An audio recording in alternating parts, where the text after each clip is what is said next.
Seguimos analizando la contingencia. Súmate a nuestro panel y opina con nosotros. Estamos en Combinación Clave.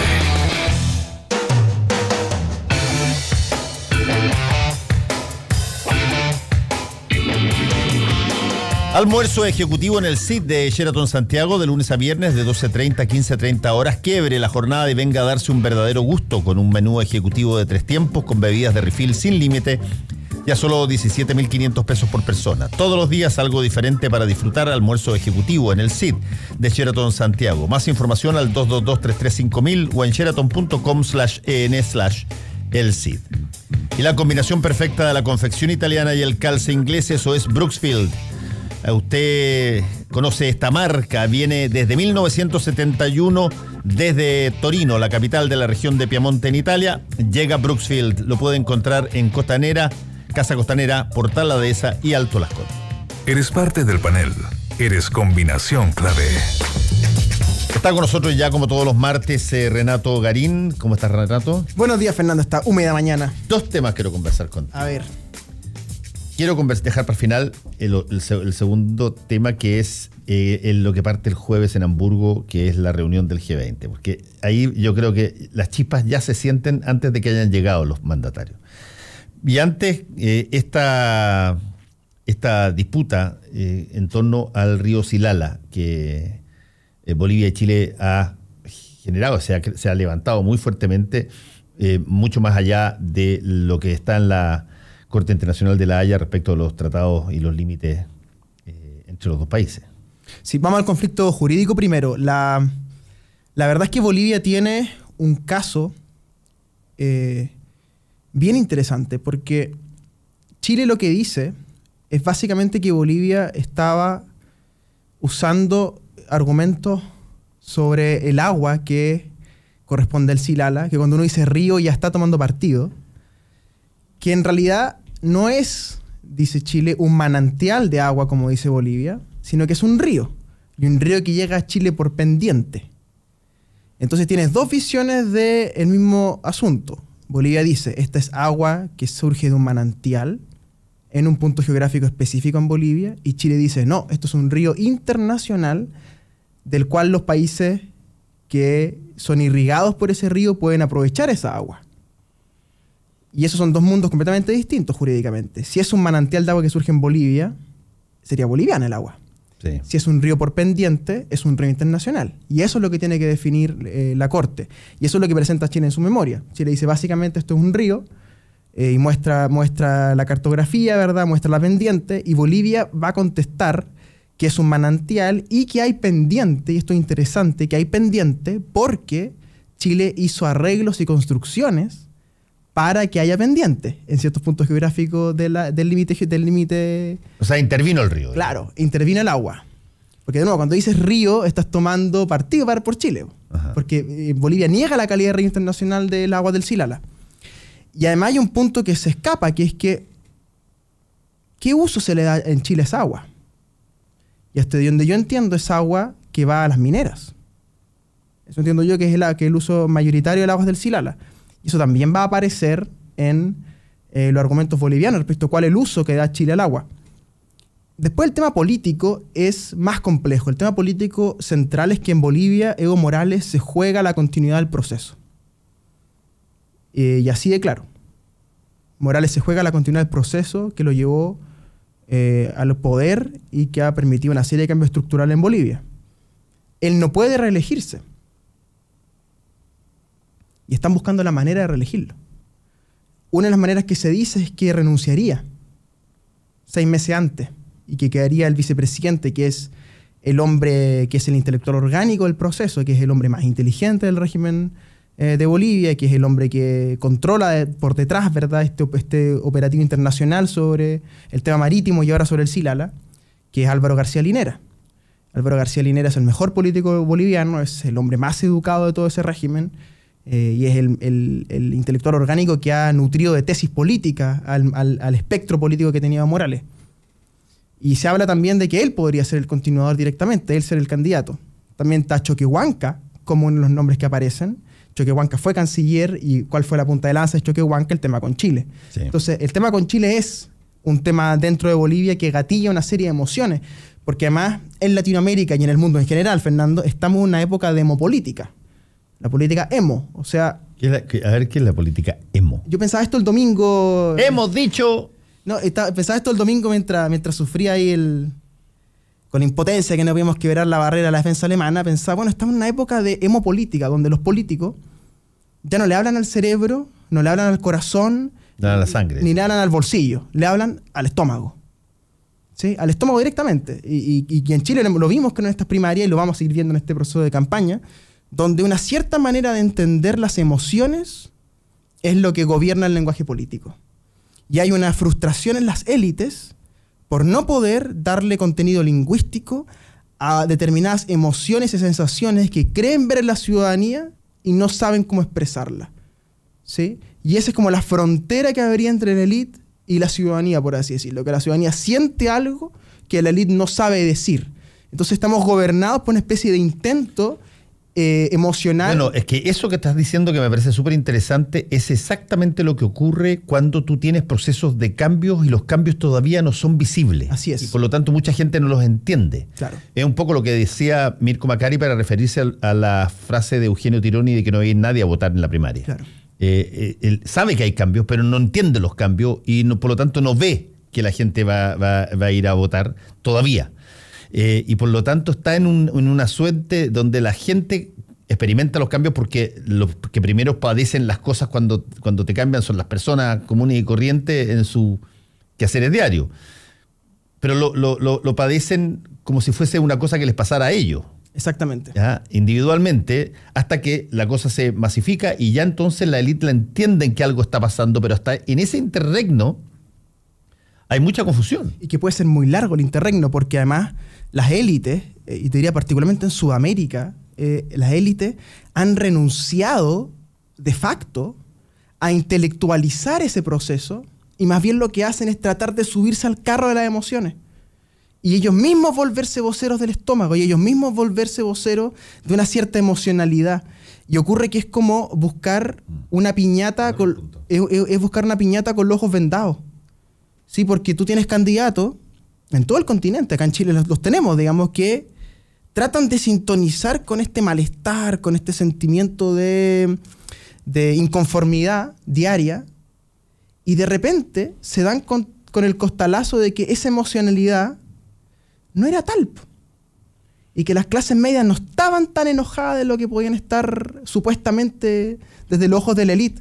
Y lo que hay ahí es un proceso de falta de intelectualización, que es que no hay una pega, que no es una pega de ideas, ¿sí? No es una pega de ideas, es una pega de entender el proceso largo intelectual que viven las sociedades. Pero como las élites ya no tienen esa pata, ¿sí? Y lo que se hace es que se llenan los comandos presidenciales, las campañas presidenciales se llenan de gente con doctorado y con título, pero en el fondo la pega intelectual no está. Es interesante lo que decís, porque yo fíjate que soy bien fanático, me he puesto bien fanático, la verdad, de un filósofo coreano, que tú lo debes conocer. Byung-Chul Han, que estudió en Alemania, sí. Escribe en alemán, claro. Que además es bien interesante, escribe en alemán, y tiene libros realmente excepcionales para entender alguna de las cosas que está pasando, y ahora se ha convertido en... tiene una cosa que a mí me encantó, que es la Sociedad del Cansancio, sí. Que es buenísimo en términos de tratar de entender los límites a los que se llega en situaciones de demasiada presión, y donde básicamente deja de ser la búsqueda del éxito económico la cosa y pasa a ser el enfrentar la depresión. Exactamente. Que es una situación bien interesante, y que son nuevas, son nuevas voces que están entrando a tratar de llenar este vacío, un poco lo que tú decías, entre lo que está pasando y cómo se interpreta y se entiende lo que está pasando. Es muy interesante, Byung-Chul Han, unas palabras sobre él. Él es un coreano del sur, claro, que era obrero metalúrgico. Y él emigra con su familia a Alemania y entra a la universidad y termina haciendo un doctorado en filosofía. Y la tesis en filosofía de él la divide en varios libros chicos y los publica como bestseller. Acá en Latinoamérica se llegan a través de Herder, que tiene 4 títulos. Uno es La Sociedad del Cansancio, que tú mencionabas. Tiene otro que se llama La Psicopolítica. Extraordinario. Tiene otro que se llama La Sociedad de la Transparencia, sí. Y tiene otro que se llama La Agonía del Eros. Sí, tiene la agonía del héroe, tiene varias más. En Sí. el enjambre. El enjambre también, El sí. enjambre que también es bueno, que básicamente dice, cuando se mira y dice, pucha, tú eres una especie de abeja en medio de una serie de más abejas, ves una minúscula parte para adelante, para el lado y para atrás. Tienes que seguir lo que hace la abeja de adelante, porque si no, estás fuera y no sabes exactamente el propósito final de todo lo que acompaña. Es bien interesante Byung-Chul Han. Es muy interesante además que yo veo muy ausente el debate político a todo nivel, internacional y nacional, que es el tema del estrés. O sea, yo veo que hay, sobre todo en Santiago, yo veo que es una epidemia realmente. La enfermedad del tiempo se le llamaba en los 80 y después se le empezó a llamar astenia, o sea, una sensación de cansancio extremo, que uno dice, ¿de dónde estoy tan cansado? Y es también una consecuencia de que las élites establecen, la élite a todo nivel, económica, política, cultural, establecen un valor en el estar ocupado.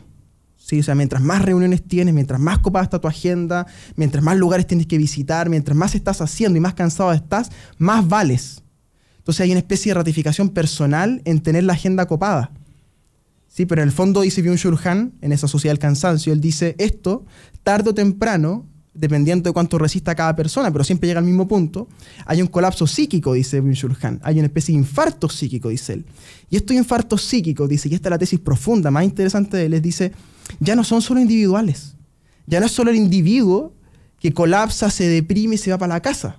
¿Sí? Y pide una receta médica, ¿verdad? Y pasa a ser parte de la masa que consume fármaco. Sino que él dice, más grave aún, él dice, las organizaciones pueden colapsar psíquicamente, es decir, se sobrecarga la organización y colapsa estructuralmente. Y el punto central, siempre hablando de Byung-Chul Han, en esa lógica es que él dice, se produce una transformación brutal respecto de lo que era antes. Antes tú tenías a causas externas para lo que te pasaba. La pobreza, no te daban la plata, qué sé yo, el maltrato, en fin, el que no podías votar, un montón de cosas. Y por lo tanto, a ti de alguna manera te tranquilizaba el hecho de que era una presión o una opresión con la cual tú tenías que enfrentarte. Pero cuando tú tienes educación en todos lados, el consumo en todos lados, y te dicen que la cosa tiene que ser meritocrática, y te ponen la presión, y estáis con la abeja al frente mirándole solamente el poto y no sabéis para dónde lado va, el resultado es que todo lo que te pasa es culpa tuya. Así es. Y él dice, durante 300 años el sistema económico funcionó bajo la idea de que había empleadores y empleados, o digámoslo marxistamente, explotadores y explotados. Pero él dice ahora, con esta lógica del emprendimiento, con la lógica del self-made, él dice ahora el explotado y el explotador conviven en la misma cabeza. Persona, claro. Entonces uno se encuentra a uno mismo sobrecargándose para explotarse a uno mismo. Véalo, es bien interesante. Muy interesante. Byung-Chul Han, están todos sus libros en español, así que no hay ni un tipo de... Yo escribí una problema. columna hace un tiempo, se llama Santiago, capital del agotamiento, en base a ese libro. Y es muy interesante que esto está ausente de la política chilena e internacional.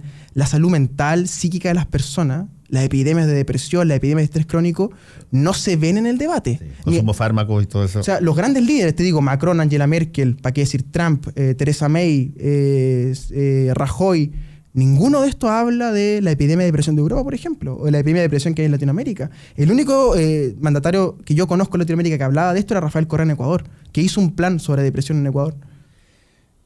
Renato, Vamos a Europa. Sí, vamos a Europa porque el jueves parte la cumbre del G20 en Hamburgo y como si fuese una provocación, pero con el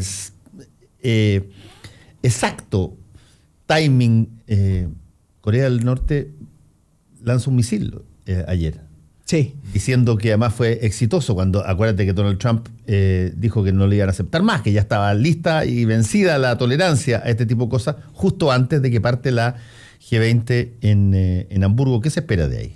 No se puede negar la astucia primero del líder de Norcorea, ¿no? Que tiene la astucia de un adolescente taimado, ¿no? Para molestar en los asados, digamos, para tener la cara larga, digamos, en las fiestas familiares. Y tiene además una importancia nuclear, creo yo, literalmente, el tema del G20, porque no es solo un encuentro de presidentes y primeros ministros. es fundamentalmente, Fernando, un encuentro de comandantes generales y comandantes en jefe de las Fuerzas Armadas del mundo. De Europa, de Estados Unidos, de los países más importantes del mundo que tienen presencia nuclear, que tienen la capacidad de invadir países y capacidad de cerrar fronteras. Y de ese punto de vista lo que va a haber ahí no es solo un encuentro político, es un encuentro militar. Específicamente lo que se está viendo en Siria, por ejemplo, el escenario cada vez más tenso de Turquía, y este personaje de Norcorea que no deja de molestarlos, ¿no?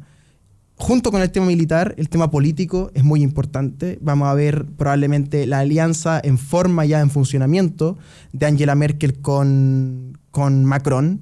Macron sigue plegándose más bien a los sentidos comunes de la derecha europea.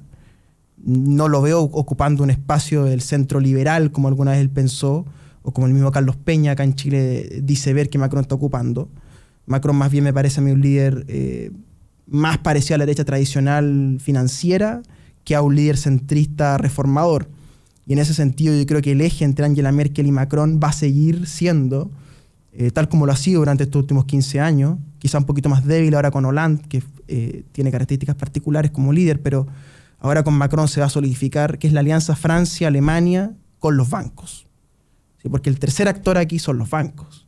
Hay un aspecto militar, hay un aspecto político en el G20 y un aspecto financiero que es cómo empezamos a arreglar por fin el descalabro financiero de Europa, que sigue galopando. O sea, todas las semanas, o al menos cada 10 días, aparecen cositas chiquititas por ahí, por aquí, por allá, siempre muy en segundo plano, pero aparecen respecto de las complicadas condiciones financieras del Deutsche Bank en Alemania. Agrégale, Renato, que en eso tenéis que meterle a Gran Bretaña saliéndose de la Unión Europea, que además está en un lío particular, Teresa May. Enorme, y tiene que ir a esta G20 ofreciendo ¿qué? Nada. No tiene nada para ofrecer. Y el problema, yo veo que el problema, Fernando, más profundo que tiene Europa es que, lejos de disminuir el poder de las corporaciones con la crisis del 2009, esas corporaciones terminaron por invadir la política y salvar desde la política a los bancos. Y yo creo que Macron tiene ahí una prueba de fuego, que es demostrar que él no es el hombre de los bancos en Europa. Y hay razones para dudarlo, digamos. O sea, su plana, digamos, de asesores, su plana de hombres fuertes en el gabinete, pese a que le ha ido renunciando a algunos. 4. Vienen del mundo de los bancos, vienen del mundo financiero de Europa.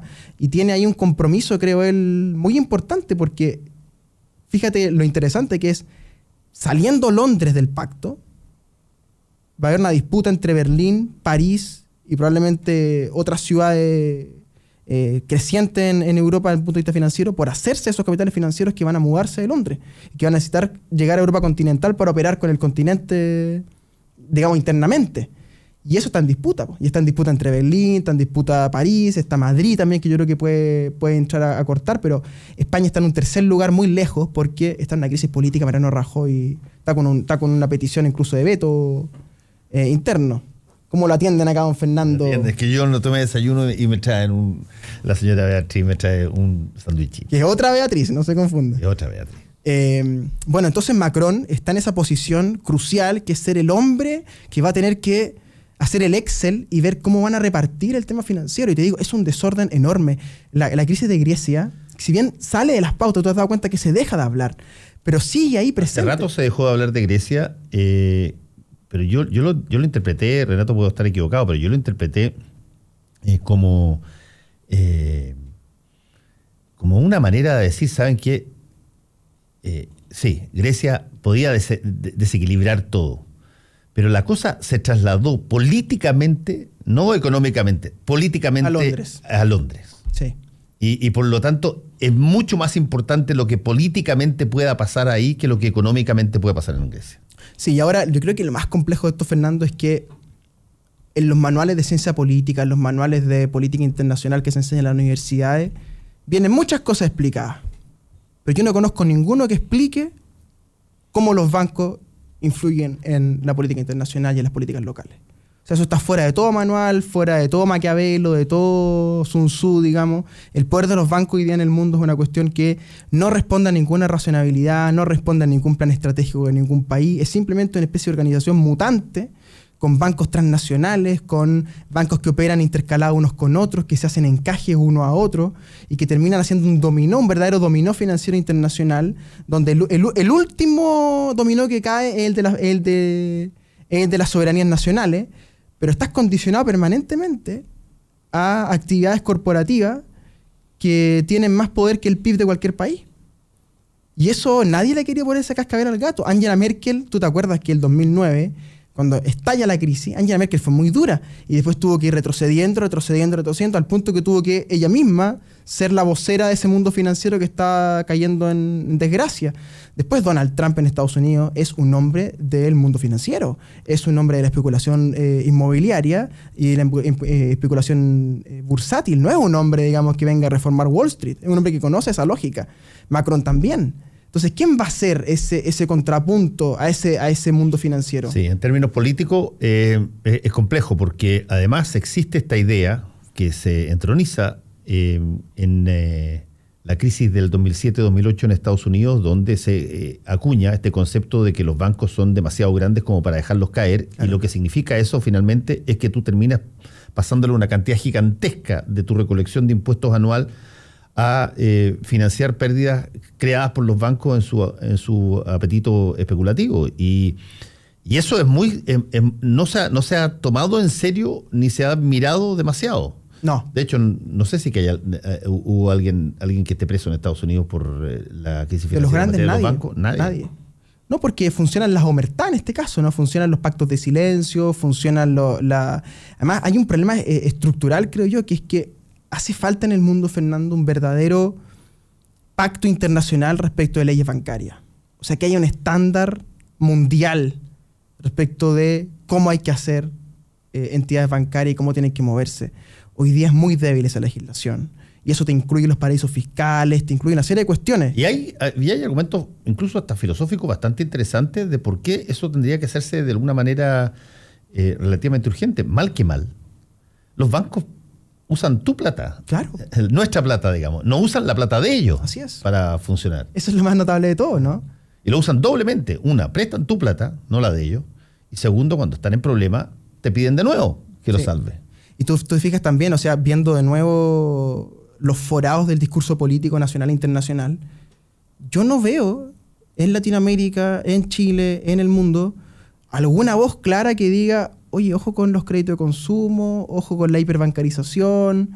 Es un tema que se asume como que es el único camino que existe son los bancos, y bancos gigantescos, además bancos que compran medios de comunicación. Tú sabes, una de las grandes polémicas que tuvo en su gobierno Rafael Correa, y por qué la prensa se le viene encima, es que él trató de separar los bancos de los diarios, y que los bancos no puedan ser dueños de diarios, que yo creo que es una cuestión básica, elemental, que tampoco en Chile hemos logrado entender, y que en el mundo en general ha causado estragos. Ha causado estragos en España, ha causado estragos con este personaje en Inglaterra, Murdoch, y antes Madoff también hizo algo parecido, comprando medios de comunicación.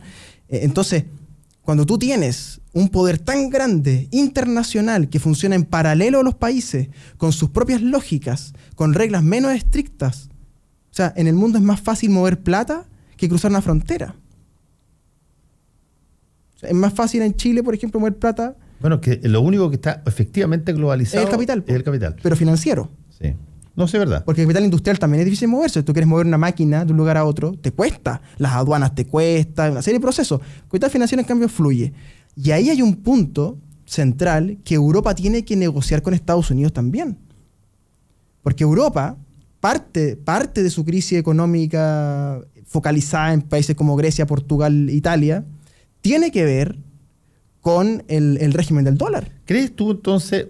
La relación euro-dólar, quiero decerte, ahí hay una cuestión que negociar importante. ¿No crees que sea posible que salga una solución europea al problema? ¿O está demasiado enraizada con la situación en Estados Unidos, con la situación en otras partes del mundo, como para que tenga Europa un punto de vista o un modelo en el ámbito de esta relación política financiera? ¿Hay algún tipo de posibilidad de que salga algo propio de ahí? Lo que pasa es que cuando uno dice Europa, hoy día lo que estás diciendo es una artificialidad, porque lo que llamamos Europa, Comunidad Europea, es en realidad la unión de Francia, Alemania y España. El resto de los países que están plegados a esa unión están todos en una trinchera crítica. Todos le bombardean.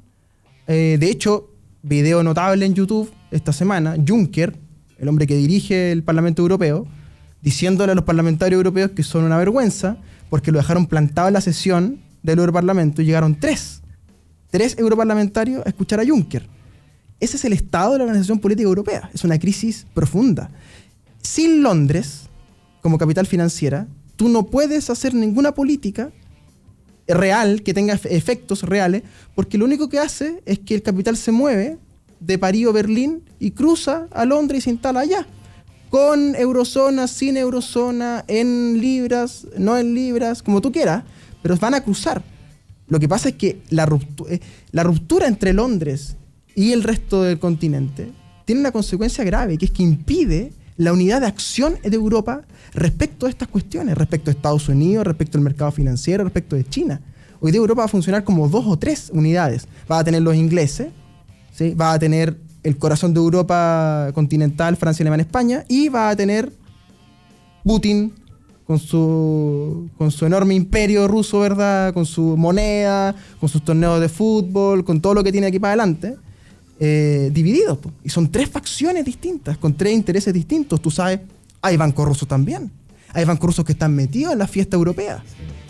Entonces hay una cuestión ahí que... yo creo que lo más grave de esto es que al salirse Inglaterra del pacto, impide la unidad de acción. Entonces divide.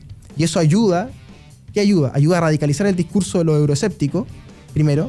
Y en segundo lugar, yo creo que fortalece a Putin. Yo creo que esto es muy buen momento para Putin en Europa. Yo creo que es un G20 en que Putin va a salir muy fortalecido, más que Trump. Renato Garín, muchas gracias por haber estado con nosotros. Gran conversación. Muy bien, gracias. Conéctate a la web